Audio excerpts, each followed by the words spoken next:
Olá! No vídeo de hoje vamos falar sobre os 3 tronos de julgamento de Deus. Então você não pode perder, te convido a acompanhar até o final e compartilhar desde já com seus amigos para logo depois da vinheta a gente descobrir que 3 tronos de julgamento são esses. Olá, graça e paz, eu sou Flávio Teixeira, bem-vindo ao nosso canal e é muito bom ter você aí do outro lado da telinha. Quando se fala de trono de julgamento, nós logo lembramos sobre o juízo final. Só que precisamos ficar bem claro que não existe somente o julgamento do juízo final. A Bíblia vai nos revelar que existe pelo menos 7 julgamentos de Deus para com a humanidade, a terra e todos os povos, claro. Porém, pelo menos 3 tronos vão se manifestar, aonde Cristo se assentará para julgar os povos, nações, tribos, línguas e até mesmo a natureza. E o nosso primeiro trono de julgamento se chama o Tribunal de Cristo. E por que este é o primeiro trono de julgamento?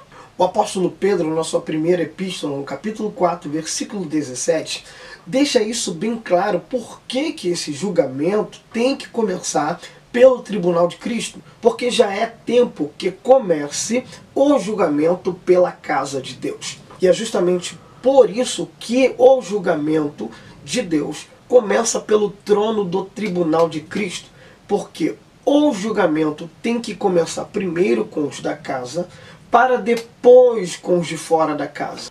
Ou seja, esse Tribunal de Cristo é para julgar a igreja.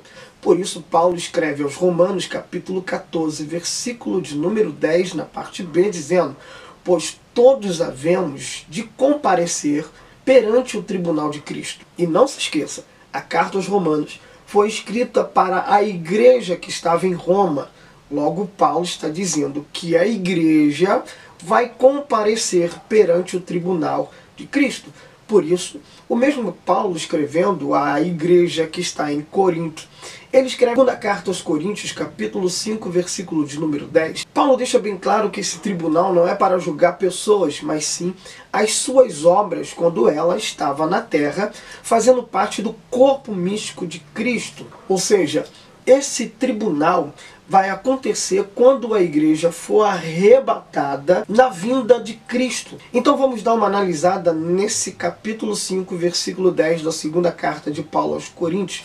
Vamos ver o que Paulo deixou escrito para a igreja. Portanto, todos deveremos comparecer diante do tribunal de Cristo, a fim de que cada um receba o que merece em retribuição pelas suas obras, praticadas por meio do corpo, quer sejam boas, quer sejam más. E falando justamente sobre essa recompensa, é que Paulo escreve no final da sua carreira para o jovem Timóteo, na sua segunda epístola, capítulo 4, versículo de número 8, dizendo: desde agora, a coroa da justiça me é guardada, a qual o Senhor, o justo juiz, deixando bem claro que ele há de julgar, me dará naquele dia. Vai dar o quê? Vamos continuar analisando o texto. Paulo diz: naquele dia, no dia do julgamento do tribunal de Cristo, ele há de me recompensar com uma coroa que já está guardada. Não somente a ele, como ele mesmo diz, deixando claro no final do versículo 8, dizendo: mas também a todos que amarem a sua vinda.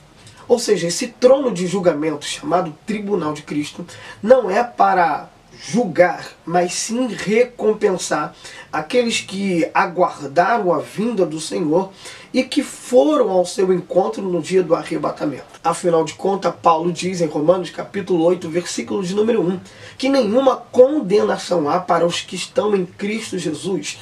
Porém, há uma grande recompensa. Isso o texto bíblico nos deixa muito claro. Não há uma condenação, há uma recompensa para aqueles que aguardam a volta do Senhor e que praticam as obras, sejam boas ou ruins. Como acontecerá esse julgamento? Então vamos ler o texto rapidamente. E se alguém sobre este fundamento levantar um edifício? Entenda, Paulo está falando sobre as obras. E aí ele vai colocar em metáfora como será esse levantar essas obras. E Paulo diz: de ouro, de prata, de pedras preciosas, de madeira, feno, palha, a obra de cada um se manifestará, pois aquele dia demonstrará, porque será revelada no fogo, e E o fogo provará qual seja a obra de cada um.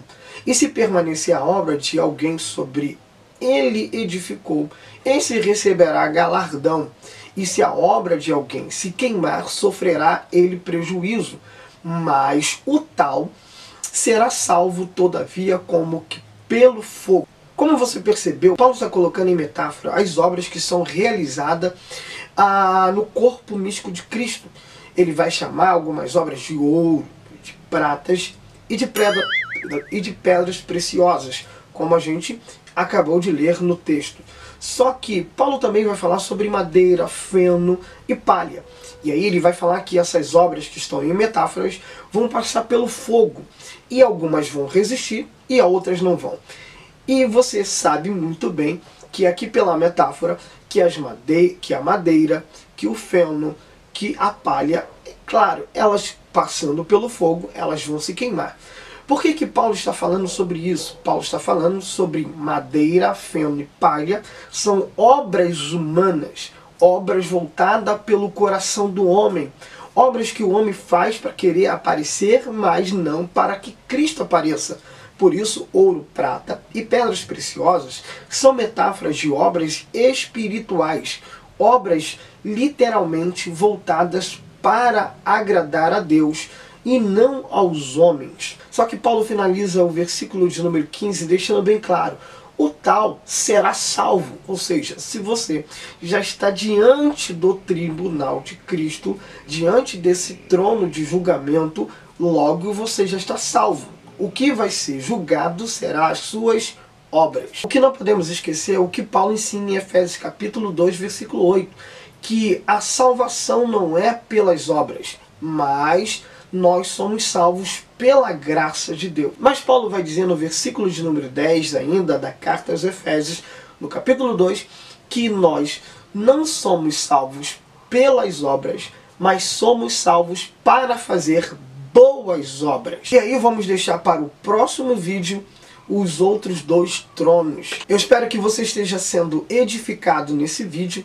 Eu sei que causa um pouquinho de temor, porque ninguém quer ser julgado, na verdade. Só que, como você percebeu, você estará sendo recompensado por acreditar em Cristo Jesus, na sua vinda e também por fazer boas obras. E com isso, temos uma grande esperança que é gerada em nós, que nos dá mais força para continuar fazendo as boas obras, não para agradar aos homens, mas para agradar a Deus. Como diz Pedro em Atos dos Apóstolos, o que importa é agradar a Deus e não aos homens. Então que possamos fazer as nossas obras para que elas sejam como que de ouro, prata e pedras preciosas, para que elas possam resistir ao fogo do julgamento de Deus diante do tribunal de Cristo. Então, crendo que você está sendo edificado através desse vídeo, crescendo um pouco mais na graça e também no conhecimento, eu espero que você deixe aí agora o seu like e nos aguarde aí para os outros 2 vídeos que virão, falando sobre os 2 tronos que ainda restam. E aí eu quero já lançar também aí um desafio para você. Você que está assistindo esse vídeo agora, que seu amigo também acabou de compartilhar para você, comente aí agora e bota aí nos comentários aí quais são os outros 2 tronos que Deus se assentará para julgar e que julgamentos serão esses, tá bom? Aguardo o seu comentário, estarei lendo, deixando o likezinho também no seu comentário para fortalecer a nossa comunhão aí e nosso relacionamento nas redes sociais. Te aguardo no próximo vídeo. E você que não é inscrito no canal, já se inscreva no canal, ative as notificações para receber os novos vídeos, tá bom? E então, terminamos esse vídeo por aqui, graça e paz!